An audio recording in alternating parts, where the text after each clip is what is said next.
Hello दोस्तों, नमस्कार। स्वागत है आपका हमारे चैनल में। दोस्तों, आज हम आपके सामने एक बहुत ही ख़ास जानकारी लेकर के आए हैं, जो आपके जीवन में बहुत उपयोगी सिद्ध होगी और ये हर किसी के जीवन में बहुत उपयोगी है, बहुत ज़रूरी चीज़ है। दोस्तों, आज का जो दौर है, आज का जो समय है, बहुत व्यस्त समय है, बहुत भाग-दौड़ का समय है और इस महँगाई के समय में यदि इतनी व्यस्तता और इतना काम ना किया जाए तो परिवार चलाना मुश्किल है। दोस्तों, अब गृहस्थ जीवन जीना भी बड़ा कठिन हो गया है और गृहस्थ जीवन में भी अपना समय दे पाना कठिन हो गया है। दोस्तों, तो मैं आपको बात ये बता रहा हूँ कि सेक्स पर बात करना चाहता हूँ, सेक्स पर चर्चा करना चाहता हूँ। सेक्स करने के क्या फ़ायदे होते हैं और क्या नुकसान होते हैं, आज मैं आपको ये बताने वाला हूँ। दोस्तों, सेक्स ना करने के फ़ायदे और नुकसान बहुत गंभीर विषय है ये, आप माने या ना माने। यदि इस धरती पर आप हैं और मनुष्य का अवतार लेकर के आए हैं, तो समझ लीजिए कि इस चीज़ पर आपको गंभीर चिंतन करना चाहिए और गंभीर मनन भी करना चाहिए, क्योंकि इसी से ही कई ऐसे रोग पनपते हैं कि आप जो है अपनी अधूरी ज़िंदगी में ही प्राण गँवा देते हैं। मैं एक बहुत बड़ी बात नहीं बता रहा हूँ और ये बात बहुत सीरियसली है जो मैं बताने जा रहा हूँ। दोस्तों, स्वामी विवेकानंद को तो आप जानते होंगे, आपने सुना होगा, पढ़ा भी होगा। स्वामी विवेकानंद बचपन से ही जवानी तक ब्रह्मचर्य ही रहे और उनकी जो मृत्यु थी वो 39 वर्ष में ही हो गई। उनकी मृत्यु 39 वर्ष में हो गई, वो इसलिए कि ब्रह्मचर्य होने की वजह से। मृत्यु के पश्चात जब उनका मेडिकल हुआ तो उनके 39-40 रोग निकले थे और 39 साल की उम्र में मृत्यु भी हो गई और 39-40 रोग भी थे। तो मैं आप लोगों को ये बताना चाहता हूँ, ये उदाहरण मैंने इसलिए दिया है, ये सत्य है, परम सत्य है, आप इसकी जानकारी भी कर लीजिएगा। उदाहरण मैंने आपके सामने दे दिया स्वामी विवेकानंद का, ताकि स्वामी विवेकानंद को तो सभी जानते हैं। तो सेक्स जो होता है दोस्तों, तो बहुत महत्वपूर्ण होता है और इसे करना चाहिए। पारिवारिक वैवाहिक जीवन में जो होते हैं, तो जब तक उनके पास समय होता है, जब तक वो नई-नई शादी हुई होती है, तब तक वो करते हैं। फिर इसके बाद वो अपने काम में इतना ज़्यादा व्यस्त हो जाते हैं कि फिर उनके पास समय ही नहीं रहता और ध्यान ही नहीं रहता, ध्यान ही चला जाता है और समय न दे पाना मजबूरी भी बन जाती है। इससे कई नुकसान भी होते हैं, पति-पत्नी के बीच अलगाव हो जाता है और मनमुटाव हो जाता है, पहले जैसा प्रेम नहीं रहता है। इससे जब हम लोग सेक्स नहीं करते हैं तो इससे हमारे शरीर में भी कई तरह की बीमारियां पनपती हैं। सबसे पहली बीमारी जो पनपती है वो है आपका हाई ब्लड प्रेशर। दोस्तों, सेक्स को रोकना एक बहुत बड़े वेग को रोकना है। जैसे हम लोग पेशाब और लैट्रिन को रोकते हैं शरीर में, तो रोकते हैं जब, तो आपको समझ में आता होगा कि हमको कैसा महसूस होता है और उससे नुकसान भी क्या होता है। हमारे शरीर में जो भी वेग हैं, 3 प्रकार से के मुख्य वेग हैं।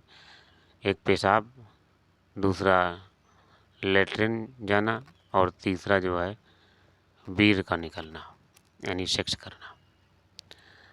तो इन तीनों वेगों को रोकेगा जो कोई, उसके शरीर को नुकसान होगा, उससे तमाम रोग उत्पन्न होंगे और वो अपनी ज़िंदगी में बहुत परेशान रहेगा बीमारियों से और उम्र से पहले मर भी जाएगा। ये भी तय बात है, सच्ची बात है। आप जो है मेरी बात मत मानिएगा, आप थोड़ा समाज में देखिएगा, जिसकी शादी ना हुई हो, देखना किसी किसी गांव में 2-4 लड़ुआ रहते हैं, और जिसकी शादी ना हुई हो, आप ध्यान से देखना और उनके जो उम्र है उनकी आंकड़ा करना कि उसकी उम्र के जो शादीशुदा थे और जो उसकी उम्र के बिना शादीशुदा हैं। तो शादीशुदा वाला आदमी देर में मरेगा और जो रंड मुसंड है वो पहले मर जाएगा। जानते हैं इसका कारण क्या है? हाँ, मैं अटल बिहारी वाजपेयी की बात नहीं कर रहा हूँ, क्योंकि ये लोग बड़े आदमी हैं, ये तो पैसा वाले हैं, इनको पैसा कमाने की कोई फिक्र तो है नहीं। अब प्रधानमंत्री है तो अब क्या पैसा कमाना है, तो इनके पास ऐशो आराम की सारी चीज़ें, भाई पैसा में हर चीज़ें उपलब्ध हो जाती हैं, किसी भी समय किसी भी घंटे बुला लो। लेकिन जिसके पास पैसा नहीं है तो वो क्या करेगा? वो एक अलग बात है कि अटल बिहारी वाजपेयी प्रधानमंत्री जो है घोटाले नहीं किए, घोटाले नहीं करवाए, अपनी कोई संपत्ति नहीं बनाया, ये ठीक बात है। मैं तो प्रधानमंत्री का उदाहरण नहीं देना चाहता था, लेकिन अब आप एक बार सोचेंगे कि अटल बिहारी वाजपेयी, हमारे उस सवाल खड़ा कर देंगे कि अटल बिहारी वाजपेयी तो लंबा जिए, वो तो रणुआ थे, वो तो कुंवारे थे, वो तो शादीशुदा नहीं थे। तो ऐसा नहीं है, मैं ज़्यादातर गरीब तबके की बात कर रहा हूँ जो मजबूर है,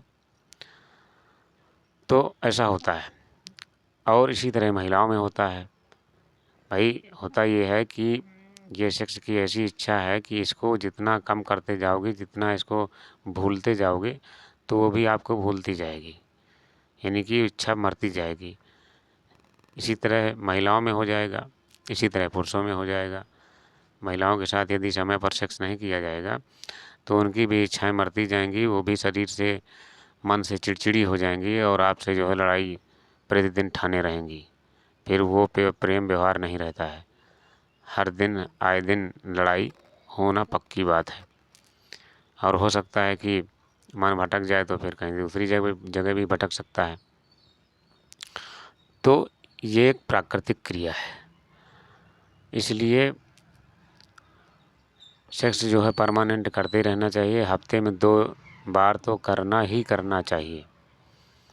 महिलाएं जो सेक्स नहीं करती हैं, जो नहीं करवाती हैं महिलाएं सेक्स, या उनके पास टाइम नहीं है, या रुचि नहीं रह गई है, अनिच्छा है, अरुचि है, तो अरुचि है, अनिच्छा है, तो ये स्वास्थ्यता की निशानी नहीं, ये स्वस्थ होने की निशानी नहीं है, ये बीमारी की निशानी है, बीमारी की पहचान है। यदि आप परमानेंटली सेक्स करते हैं, आपका मन मूड करता है हफ्ते में 2-3 बार, तो समझ लीजिए आप स्वस्थ हैं। और आपका जो है 15-15 दिन मन नहीं करता है, तो समझ लीजिए आप अस्वस्थ हैं और बीमार हैं। और उससे होगा ये कि यदि आप सेक्स नहीं करते हैं तो तमाम तरीके की बीमारियां भी पनपने वाली हैं, आपको भी, यानी महिलाओं को भी हाई ब्लड प्रेशर की बीमारी, हृदय रोग, लो ब्लड प्रेशर, ये 3 बीमारियां तो मुख्य रूप से होने ही होने वाली हैं, इसमें कोई नहीं बचाने वाला है।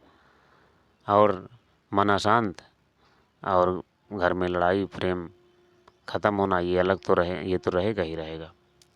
इसलिए और योनि द्वार में कई ऐसी बीमारियां उत्पन्न हो जाती हैं, जैसे खुजली है और जैसे सूजनपन है, तो सेक्स न करने की वजह से ये सब होता है। क्योंकि दोस्तों क्या होता है कि जब हम लोग सेक्स नहीं करते हैं समय पर, तो हमारा जो वीर्य होता है वो रात में सोते समय धीरे धीरे करके, यानी तरल चिकना पदार्थ है, धीरे धीरे करके वो बाहर आता रहता है, थोड़ा थोड़ा करके। आपने ध्यान भी दिया होगा आपके लिंग में वो कुछ दिन में, यानी कि आप ध्यान न दें तो अंदर जमा हो जाता है, गंदगी जमा हो जाती है। इसी तरह महिलाओं में होता है, महिलाओं में भी सफ़ेद सफ़ेद वो निकलता रहता है और वो गंदगी जमा होती रहती है, और वही गंदगी आपके लिंग को और महिलाओं की योनि को कमज़ोर बनाती है। भाई वहीं पर जमा रहेगी, वही कमज़ोर बनाएगी। जब आप काफ़ी दिनों बाद सेक्स करेंगे भी तो आपको दर्द भी महसूस होगा, खिंचाव भी महसूस होगा, और ये करेगा कि मन नहीं करेगा और लगेगा दर्द होगा और आप डरेंगे। ये चीज़ें बनना शुरू हो जाएंगी। आप जो है इस चीज़ को न मानिए। मैं आपको एक उदाहरण दे रहा हूँ जहाँ पर घोड़े पाले जाते हैं। आप चले जाइएगा आपके आसपास गांव में या कहीं पर हो, आप थोड़ा देखिएगा जहाँ पर घोड़े बंधे हो 10, 12, 15, 20, जहाँ पाले जाते हैं वहाँ पे इतने ही घोड़े रहते हैं। तो आप उनका लिंग देखिएगा, जब वो लिंग निकाले खड़े हों तो उनके लिंग में उनका ही वीर छपा रहता है और काफ़ी मात्रा में छपा रहता है, सूख जाता है वहीं पर। तो छपे छपे जो है वो सूख जाता है वहीं पर, जो है वो जब सूख जाता है, जब उनको अंदर करना होता है अपने लिंग को, तो उनको कितनी तकलीफ़ होती है। तो मेरा कहने का मतलब ये है कि जो अनावश्यक चीज़ है जो बाहर निकल रही है, इस चीज़ को उत्सर्जी पदार्थ भी कह सकते हैं। जैसे लैट्रिन है उत्सर्जी पदार्थ है, पेशाब है उत्सर्जी पदार्थ है, इसी तरीके से वीर्य का भी निकलना, बाहर निकलना बहुत ज़रूरी होता है। ये भी उत्सर्जी पदार्थ है। तो समय समय पर अपनी इच्छा से, मन से इसको प्रयोग में लाते रहें और निकालते रहें।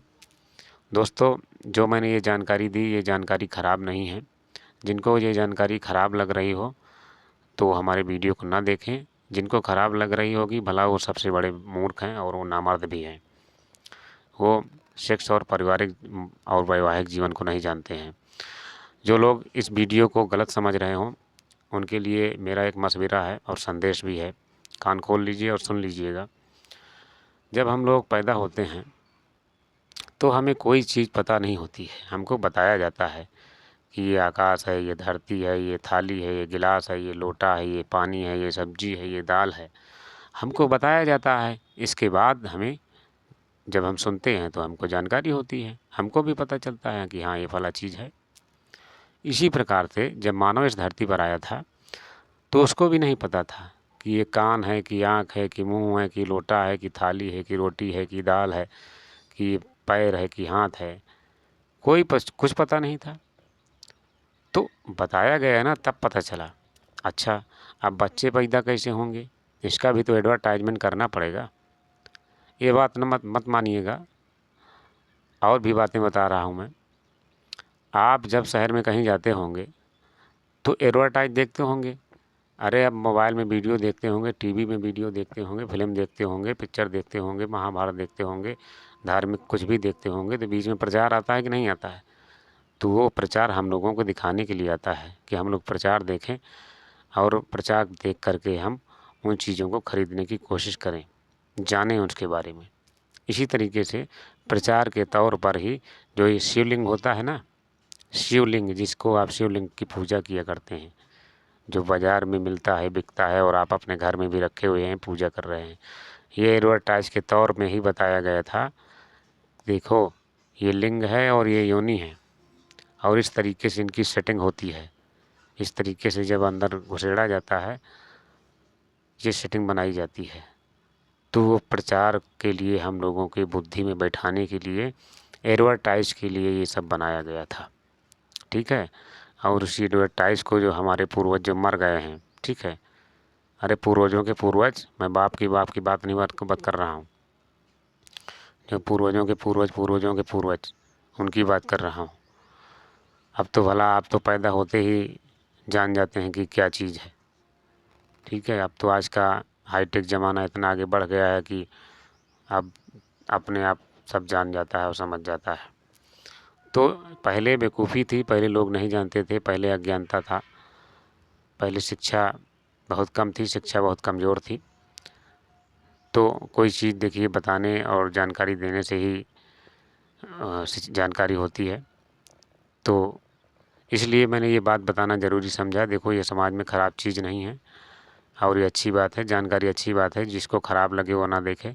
जिसको कोई सवाल जवाब करना हो, जो बहुत बड़ा ज्ञानी बन रहा हो, इसके हमारे मतलब विपक्ष में बोलना चाहता हो और कोई उसको समस्या हो, तो हमारे कमेंट बॉक्स में कमेंट कर सकता है। धन्यवाद।